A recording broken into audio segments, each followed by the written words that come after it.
Welcome to the first official episode of my most favorite passion project, inspired by my most favorite person in the whole world, my baby boy, Jack, the Happy Moms Project. I started this podcast to give you guys a little glimpse into my motherhood life. It's been about 7 months and it has completely transformed my life. So get ready because we're going to be covering all things motherhood and how to keep moms happy. Remember, a happy mom is a happy baby, and it's not selfish to take care of you. It's completely essential. So of course, we had to start the first episode with one of my favorite people too, someone who I have been working with since 2019, I believe. Someone who has seen literally almost every single season of my life and has helped me navigate lifeness and literally is coaching me through the ever-changing changes that come with being a mother. My brain looks different now, as she likes to mention, and I'm sure she will cover today. So I am excited for you guys to hear from my therapist and my friend, Judi Pasos. Hi! Hi, Liz. How are you? I'm good. I'm so happy to be here. I'm so happy you're here. It's been a long journey. It has been. 2019. No, actually 2018. Was it? I was still working my 9 to 5. You were still working that 9 to 5. Actually, you're right, because you coached me through leaving my 9 to 5. Correct. And pursuing. Trusting the universe and pursuing Monet full time. Amen. Do you remember that? Wow, it's been a lot. I so do. literally every season. Every season. But so this is far. the most important one. This is the most significant right now. I know. I'm so excited to have you here because you have brought so much value into my life, and I know you're going to bring so much value into their lives. But your credentials are amazing. I want you to tell them because I tried to memorize them to say here and I can't. So please let them know just how amazing you are. I can barely remember my credentials. So I'm a licensed mental health therapist through the state of Florida, obviously, because I live in Florida.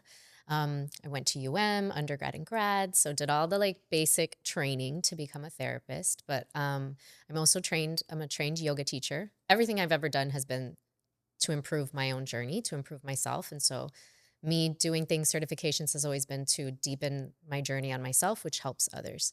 So trained yoga teacher, then got trained in infant mental health therapy. And I was one of the main point people for Postpartum Support International in South Florida for several years.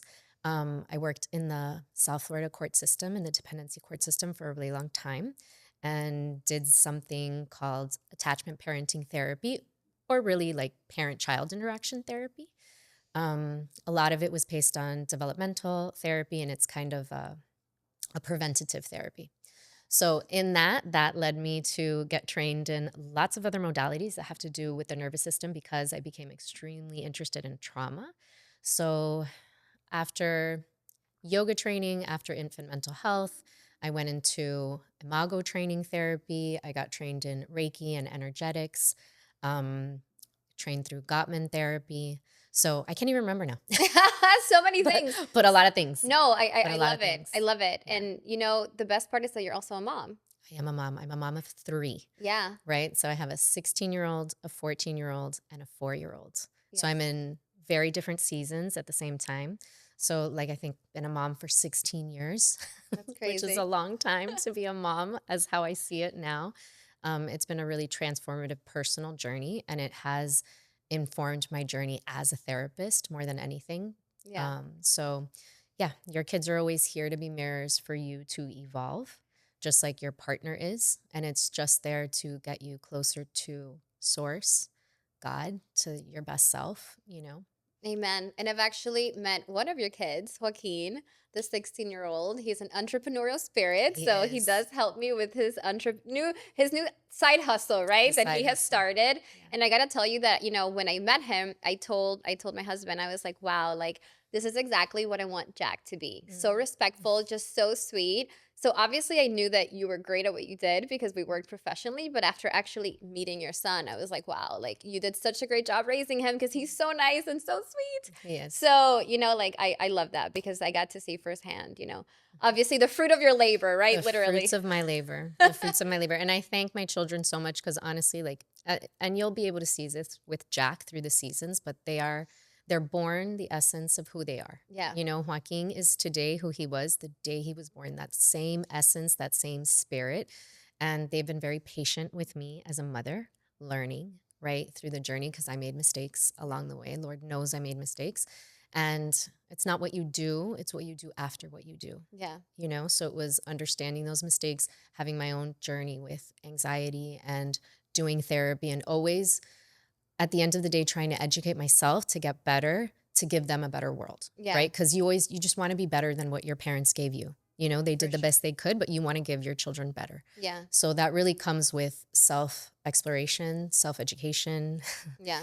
and, you know, self-evolution. Because at the end of the day, it's not their fault. Yeah. None of it is their fault, just like Yeah. none of it was our fault. Right. Right? But we are accountable to then take what was given to us to further evolve and break those transgenerational patterns that may have been brought to us, and we want to break that for our kids. Exactly. And if there's one thing that, I mean, I remember many things obviously from, you know, your coaching throughout the years, but one of the biggest things I always take with me and I use on the daily, not just with like my parents or like my partner or my friendships, it's just everyone I encounter is like, people are doing the best with what they know and they have been given. Yeah. Right? Yeah. So I think that when I originally started my journey, like, and by the way, I found you by complete coincidence. Like my best friend introduced us. Christy, my best friend. Oh, that's right. Yeah, my best friend Yes, introduced yes, us yes, and yes. she's like, you have to go see her. And I was going through, you know, very different times in my life, but challenging times nonetheless. And you have helped me so much to better my relationship with my parents, with like finding, obviously, you know, my husband, who is a great match, right? The perfect match The for perfect me. match. If you're watching, hi John, the perfect match.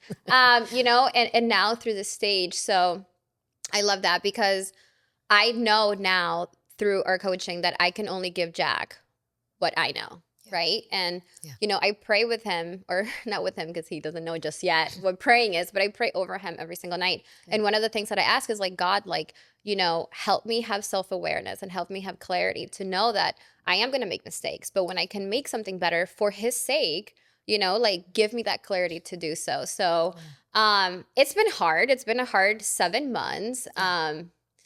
I shared some with you, right? Yeah. But one of the things I definitely want to talk about is, you know, my postpartum anxiety. Yeah.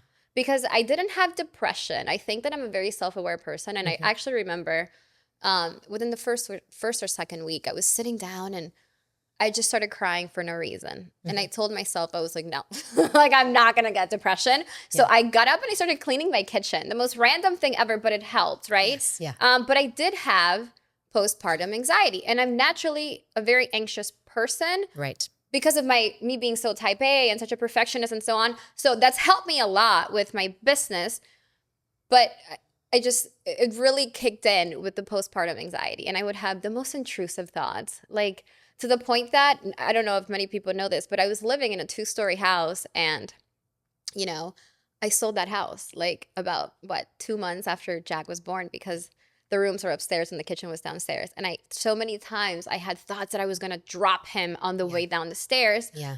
And I went as far as selling my house because the anxiety was real. And I told myself, I don't want to live with this anxiety, right?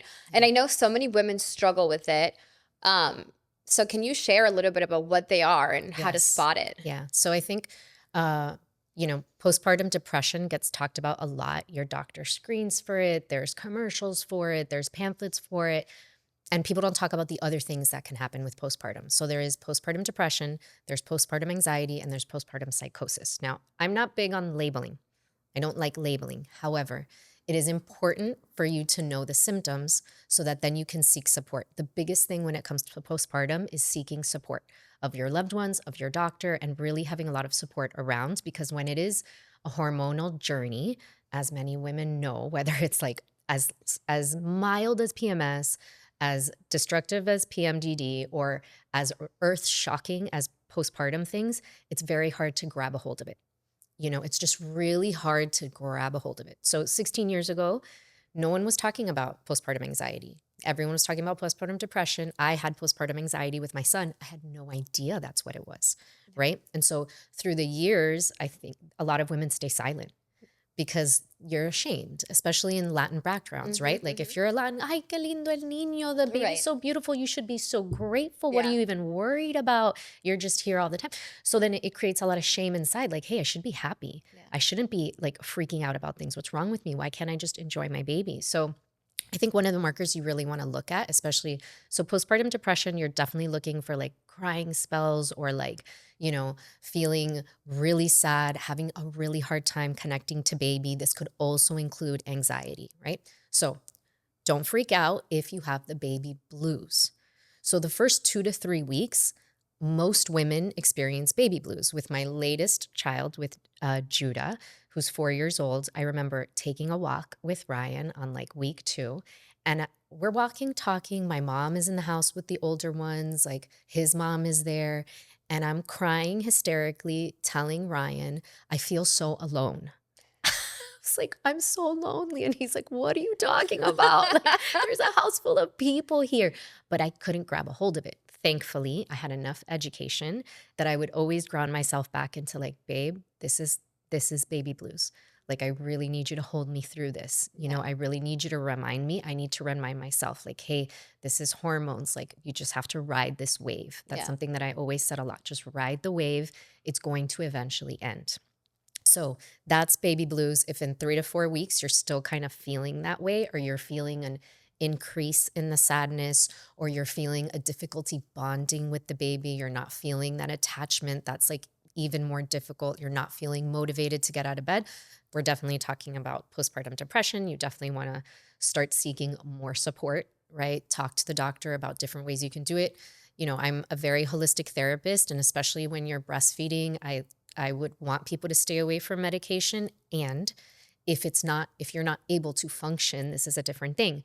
Also, I would try many other things before I try medication, right? The big thing is support. Yeah. The big thing is having physical support that you trust for your baby. And I know not everyone has that. Yeah. So that's kind of why medication is kind of the quickest fix for a lot of people. So as long as you have that physical support, and I think in today's day, people, men have more like paternity leave and stuff like that. I think society is becoming more aware that children are so important, Yeah. and that the mother's journey and the parent journey is so important. So that would be depression. And then postpartum anxiety, again, very anxious, you're second guessing things, you have a shakiness or pressure or tension in the body, intrusive thoughts, scary thoughts like this, that everyone has those. No one talks about them. Yeah. No one talks about them. And that was so huge for me because it's such a beautiful thing to be a mother. It's the most beautiful thing ever, but it's also the hardest thing ever. Yeah. And no one talks about how from one day to the next, your life completely changes. Correct. It's like, oh, you're pregnant, so now your life looks different. Yeah. And, I did have people tell me like, oh, when you're a mom, everything changes. But like, they didn't tell me how it would change. And how now it's like everything I do, it's like I sold my house, and I also sold my car and I got a mom car that drives smoother, that's way bigger. And now I feel like, okay, this car's way too big for me. But it's like, God forbid something were to happen, it protects my baby, you know? Yeah.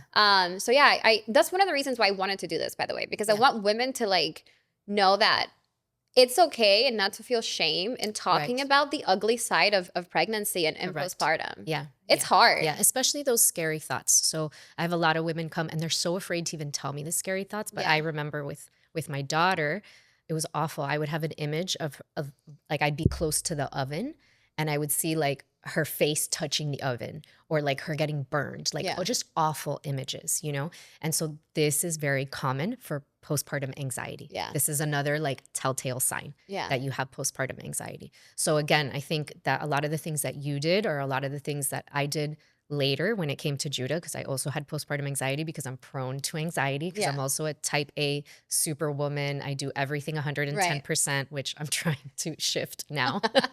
Now that I'm turning 45. Now that 45. I'm turning 45. You're so beautiful. You're so beautiful. It's time to like bring it down, right? It's time to just be and allow myself to know that I'm good enough.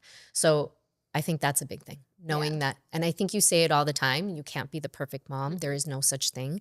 When we're doing work with mothers in the court system, where we're really helping women know how to be a good mom, the scales that are created, there's never a scale of perfect.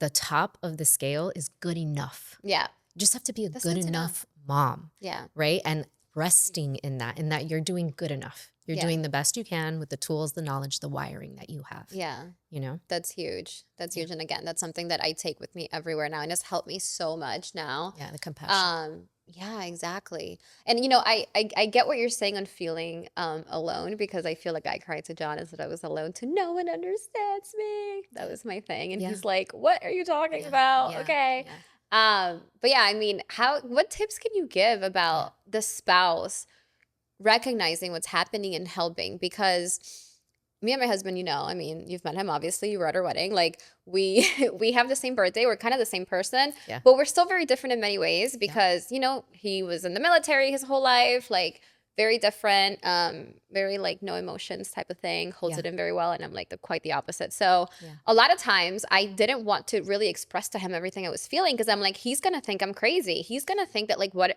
am I saying? Like, he Right. already calls me crazy, joking, hopefully joking, So it's like, if I start telling him some of the things I'm thinking, like, so I would keep in so much, and then we would have these blow up fights. Like, we've had a couple of those in the last 7 months, where it's like, I actually saw a reel the other day, and it was like a mom, and it was like counting how many times she wanted to get divorced in the first year of postpartum, and they showed it to John, and I was like, see, I'm not alone, right? Yeah. So what tips do you have for someone who, I guess, wants to express that to their partner, but doesn't want to come off as like, what's happening? This is crazy, Yeah. So I think support from others besides the spouse, I think, is important. I think it's important for women to be honest with women. Okay. And to share these journeys. And then when it comes to the spouse, it comes to educating. Yeah. To the more you know, the more you can understand. Yeah. Right? Like everything makes sense when you have enough information. Yeah. Everything makes sense when you have enough information.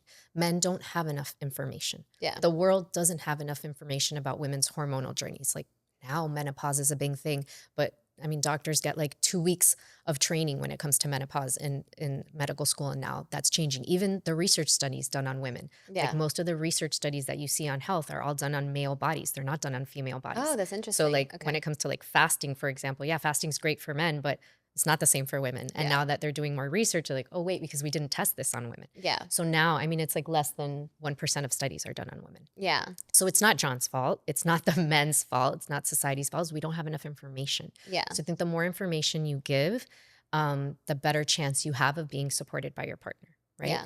And then becoming your own inner refuge, becoming your own source, right? So a big part was, when I was with Judah, breastfeeding him, I would meditate. I would meditate while I was breastfeeding, because that was the only time that I had to sit in silence and be, that helped me a lot. Whenever he did go to sleep, it's hard. You want to do the laundry. You want to wash a dish. You want to send an email. You want to get something done, but you're not going to sleep. Yeah. But you can meditate, you can do things. You can do a little light workout. You know what I mean? Even if you're doing a 5-10 minute video, but moving the body is important to getting anxiety out and moving. The other thing is nourishing yourself.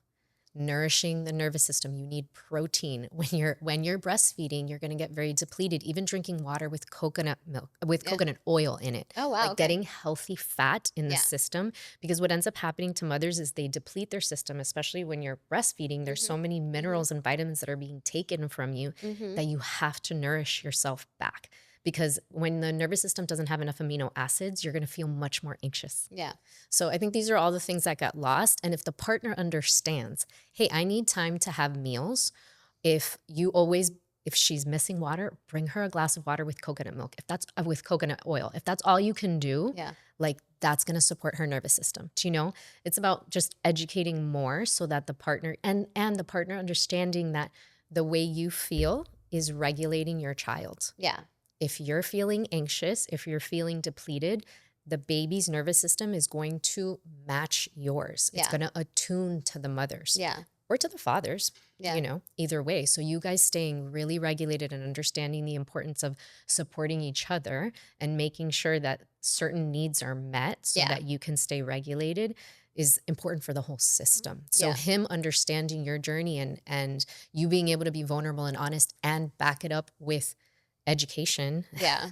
Maybe it means education from someone outside of the system to help back it up, like your doctor or a therapist or a best friend, a mother, a cousin, whatever it is. But like having a lot of support around that to get the partner to understand that it's not just about you. You're not being selfish. You're not being crazy. It's about the entire system. Right. No, that's definitely huge. So you talked about obviously like finding and doing things that can get rid of anxiety, like eating better, nourishing your body, getting some movement in. But for me personally, like I thought I was going to have the most chill postpartum experience. I thought like, oh, I've been working so hard on my business, like, I can take some time off. It's going to be so great. And then I had stuff that happened within work, like about a week or two, literally after I had Jack. And as much as I tried to avoid the triggers that would give me anxiety, I couldn't avoid them. And, you and I mean, I'll openly talk about this. You know that one of the biggest triggers for making me feel unsafe is when I feel like, oh, like something's happening with my business. That's my baby. Like this could impact the rest of my life because you know how much I care about everything that I do with my business. We've talked about this at length throughout the years. And there was no way to avoid it. Even like when I was trying to avoid and be like, no, like I just, again, I couldn't breastfeed, but I would like give him the bottle and I would be there with him trying to put him to sleep. Like as much as I would try to concentrate on that, I couldn't. Stuff kept coming up, right? And like bad stuff because I'm like, oh my gosh, I won't get into much detail, but you know exactly where I'm getting at. So like what happens if a mother cannot avoid the triggers? Yeah. Like what can we do? Because I tried everything. I tried the eating, I tried the meditation, I tried the everything, and I still couldn't avoid the trigger. I still had the anxiety. Right. What do you suggest for someone like that? Yeah. So motherhood wasn't designed to be done this way. Yeah. It wasn't. It was designed to be done in village. It was designed to be done truly with your mom across the street, with your sister next door, with your cousin across the way. It was designed to be done in a village, and it was designed to be done with the mother having time and rest, right? To be and allow just between you two, you know? So it wasn't designed this way. You do the best you can. A big part of it sometimes is you're just being tested. Yeah. The universe is testing you. Yeah. You said you wanted this big, beautiful gift. Yeah. You said you wanted this big, beautiful life. Are you really going to honor that gift, or are you going to let yourself get swayed by this other stuff? Do you know what I mean? Yeah, absolutely. To whom much is given, much is asked. Correct. And you're absolutely right. And not everyone has the capacity to not work. You know what I mean? But I think you do the best you can. Yeah. You do the best you can. Ideally you are setting harder boundaries. Yeah. Period. You are setting harder boundaries, and you're saying, hey, no one's dying. This is going to have to wait till tomorrow. Yeah. And recalibrating yourself to knowing that at the end of the day, what I had to teach myself was, it's not that I don't care what anybody thinks, but I care what the people I love think. Yeah. So I don't care what my business partner thinks about me as much as I care about what my son thinks about me. Because that's going to change the decision that I make. Yeah. Because you know who's going to remember that I was working late till midnight every day? Not my business partner, my son. Yeah. My son will remember that I was working late till midnight every day, if that makes sense. Yeah, it was a blessing in disguise because at first I think I probably it hit me really hard like for the first week, maybe 2 weeks tops. And then I realized this is a blessing in disguise because I started really thinking about this idea for this podcast. And it's crazy because I do think that God speaks to me in ways that are just so blunt sometimes. And when I started my business with Monty, something just said, hey, take it serious. And that something was God. And something I remember, it was the middle of the night. I couldn't sleep. I was stressed out. He had probably just woken up and had just fed him. And I was like, I gotta think of something. I have to show, I've shared so much of my life on social media for so long. Why not share something this important? Because if it's going on in my life, it's going on in other people's lives. And the name, the Happy Moms Project, just popped into my head. This is at 2 a.m. And I'm good. Let me go on Instagram. The handle was free. What are the odds that this was free? And I was like, whoa, okay, God, I get it. This is just such a huge command, go talk about this. And then after that, I realized okay, maybe I need to just, again, chill out. It's not the end of the world. A bear's not coming to eat me, in your words. Not coming to eat me. Correct. In your words, this is just my nervous system obviously being triggered by a stressful event. And I remembered, I was like, okay, situations like this have happened in my business before. That was me part of my meditation. Right. And I was like, I don't even remember really what happened 3 years ago. Right. I remember that it bothered me and I remember I was annoyed by it, but that's it. So I was like, this is going to be that. again. And it helps so much because it helped create this podcast. And I just know that so many women are going to they're going to find, their inner voice in this. I know it. And I say that very like with a lot of humility. Yes. Yeah. But just because I'm going to give it my all and I'm going to be so honest and vulnerable and raw. And that's something that I don't think I've done to this level before. Yeah. But aside from that, like you said, it helped me establish such strong boundaries. Like Jack time is Jack time. Right. And I don't care anymore. Like my teammates know that like from 7 on, it's bath time. Yeah, it's bathing the baby. Like I don't, and before I used to do calls at 10 p.m. sometimes. Yeah. Not good for my nervous system, Yeah. Yeah. The difference is when we're now seeing a lot of studies that during pregnancy and after pregnancy, there's actually some like gray matter that's lost in the brain. The changes in hormones change the structure of your brain, which is why a lot of women don't talk about the fact that they feel very lost after you have a baby. Who am I? This happened to me with every pregnancy. So every child that I birthed a new me. And I had Judah, I was 40. I turned 40 the week I had Judah. And I thought, I know myself. I know what I'm doing. And a month in, I looked at Ryan and I'm like, I have no idea who I am or what I am doing with my business. I was like, I don't know. And it's always grounding myself back to the science and the education that like, okay, this is a hormonal journey. Yeah. My brain is going through a shift. Yeah. Right? Something is evolving here. Yeah. And so knowing that I'm less resilient to stress when I'm going through that. Yeah. So it doesn't mean that the trigger isn't there. It means it's heightened. Yeah. But grounding yourself in like, oh, it's heightened because I'm going through this. Yeah. Right? Ride the wave, Judi. Ride the wave. That's what creates that resiliency of getting through it. Yeah. Right? Getting through it without feeling like you're falling apart or like there's something wrong with you. Yeah. I feel that sometimes now. Like I still get triggered. How long does it last? Like up to a year?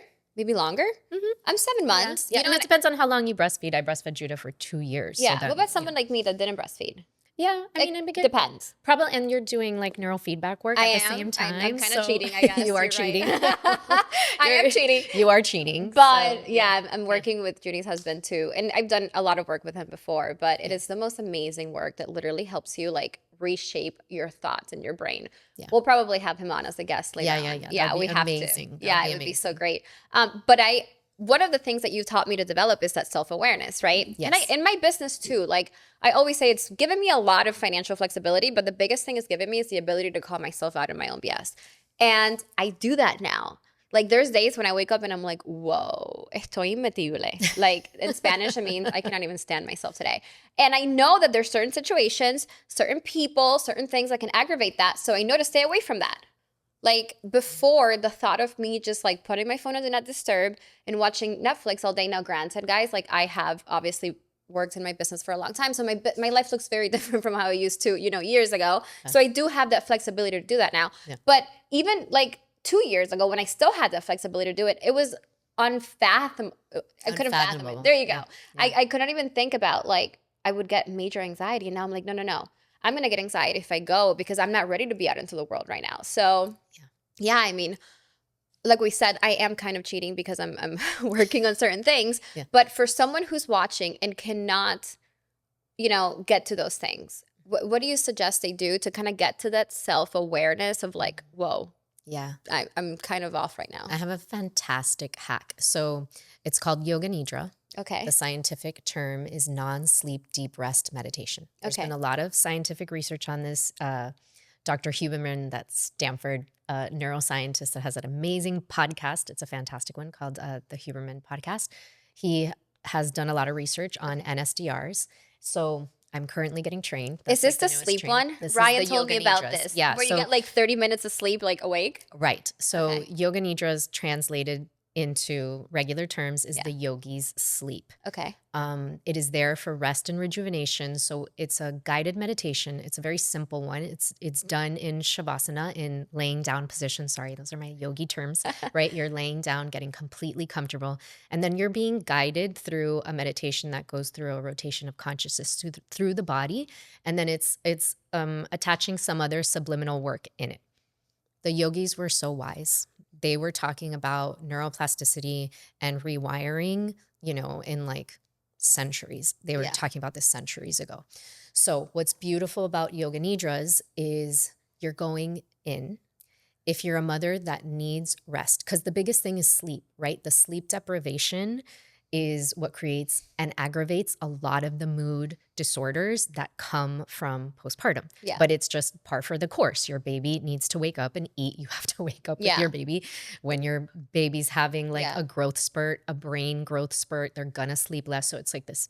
So being able to do these yoga nidras, they have all sorts of lengths, 5, 10, 15 minutes, 20 minutes. But what it does is it really gives you that internal resourcing of going in over and over and over again. There's so many gifts that come with yoga nidra. The main one being that if you are sleep deprived, it's going to give you the rejuvenation that you would have gotten in sleep because you're being talked down to all the deepest brainwave levels. So it's talking you down to delta. So if you're able to like let go enough, there's an intention that you set before each yoga nidra, and it's being reprogrammed in you while you're in your delta brainwave state. So you actually work through all the brainwave states that you would have worked through in sleep, but there's like a trace awareness. Sometimes you knock out completely. If your body needs a lot of sleep and rejuvenation, you're going to pass out.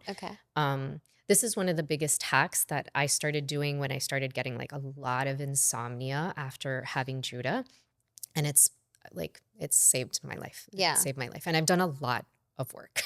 I've done a lot of EMDR. Yeah. I've done a lot of meditations. I've done a lot of neurofeedback. I've done a lot of stuff. Yeah. And this is something that is free and it can be done anywhere as long as you have 10 to 20 minutes a day. You can do this. Okay. So we have to definitely look that up, guys. Yeah. I'll send you a link. This. My mentor who I'm working with, her name is Ali Boothright. She's out in Canada. She's good friends with Huberman and they've been doing a lot of research together. And there's so many people on YouTube that are offering this. I'm going to hope to start offering these recordings as well myself. Yeah. So once I graduate, I'm going to start doing all the recordings, but I want to be true to the yogi practice and I want to have all the information and then I'll start putting recordings out. But there's so many people out there on YouTube that are doing it for free. So it's just, it's a free resource. Yeah, no, I would love that. I'll definitely make sure to share it. And once you start yours, we'll share yours, obviously. Yes, but we'll share people that are out there because I want to support everyone that is giving yoga nidras because they're just there to make the world a better place. I love that so much. Yeah, sleep deprivation is really bad. Yeah.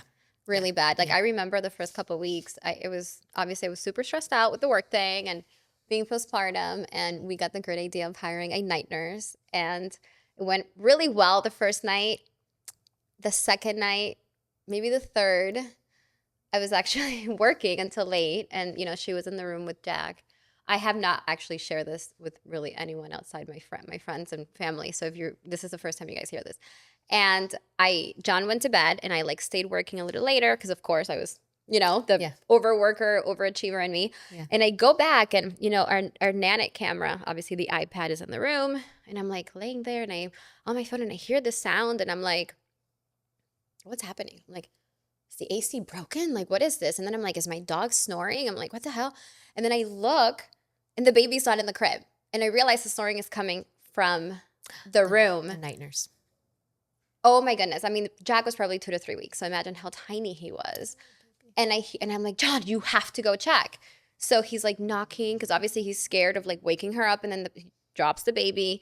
And she was passed out like this with the baby on her chest. And I had to fire her at 1 a.m. And it was so hard for me. Mm-hmm. And then after that, I was terrified of letting anyone watch Jack. And actually now that I'm even telling you this, I'm having a complete breakthrough because I'm I still struggle with people watching Jack. Right. And I think it stemmed from that. Yeah. The fact that I already felt so uncomfortable with having someone watch him at night, but the exhaustion was just so great. Yeah. And then to have that happen was so scary. So very distressing. Even more to my anxiety. Yeah. Yeah. And this is a common thing with working with working moms that have to go back to work or just need the help because they have big lives or they have more than one child. You know what I mean? So there's a lot of stories that come with, there's a lot of amazing nurses and nannies and housekeepers out there that help a lot. And there's a lot of stories on the other side that are scary that people don't like to talk about.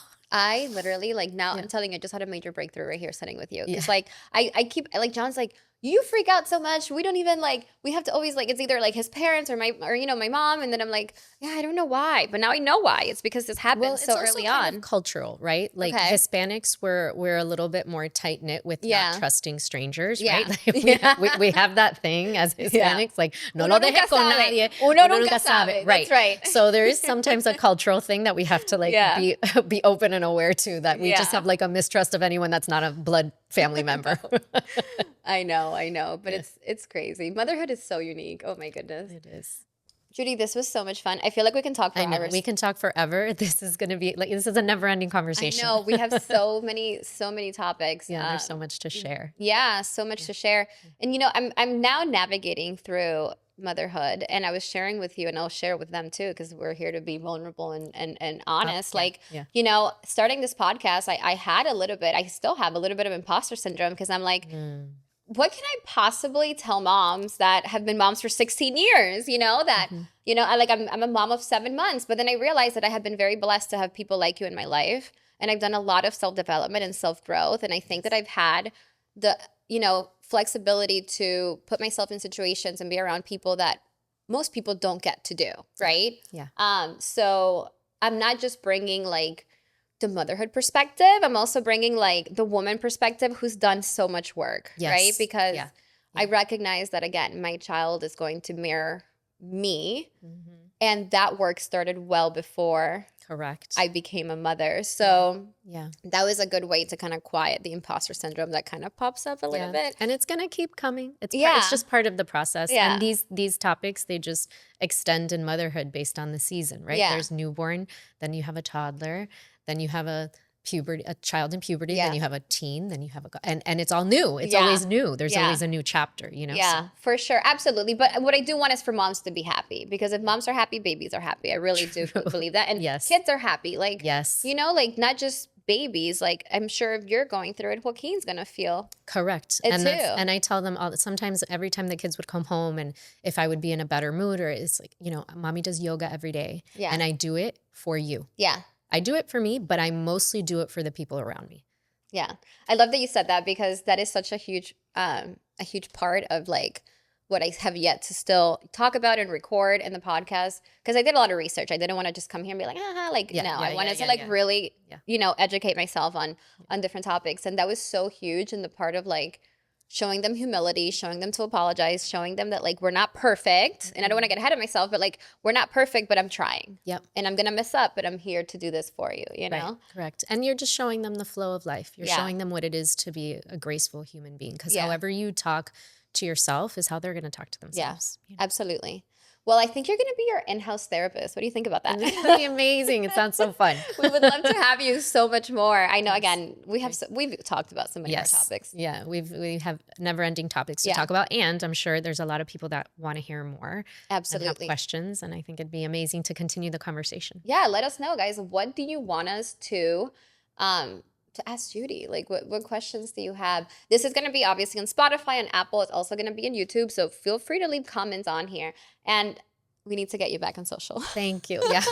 We need to get you back on social, because I feel like so many people are going to want to know where to find you and like, find resources. Yeah, which at least right now you can go on to Be Well and Rise, at Be Well and Rise on Instagram, and as well as, you know, my website, which is bewellandrise.co. I will be starting a YouTube channel where I am going to start including the yoga nidras and other meditations and other free tools to help really resource people in a way that's more sustainable, because not everyone can afford really good therapy. Of course. You know, and there's a lot of free things out there you can do to help yourself feel better. So yes, I will try to get more active on social media. I'm sure I'll share some of the clips from here. Yeah, absolutely. Well, thank you so much. No, I love you. You're amazing. You too. And I can't wait to have you back. Thank you for sharing a little bit of your precious time with us today. I know your time is gold, and we are truly honored you chose to spend it here. If this episode spoke to you, do not forget to hit subscribe so we can stay connected. And if you know a parent who needs to hear this, please share this with them, because none of us are in this alone. I'll be right here next week with more tips, stories, and reminders that you matter. Until then, remember, taking care of yourself isn't just for you. It's for your kids, it's for your family, and for your sanity. You are doing an amazing job. Take care of yourself and keep making space for your happiness.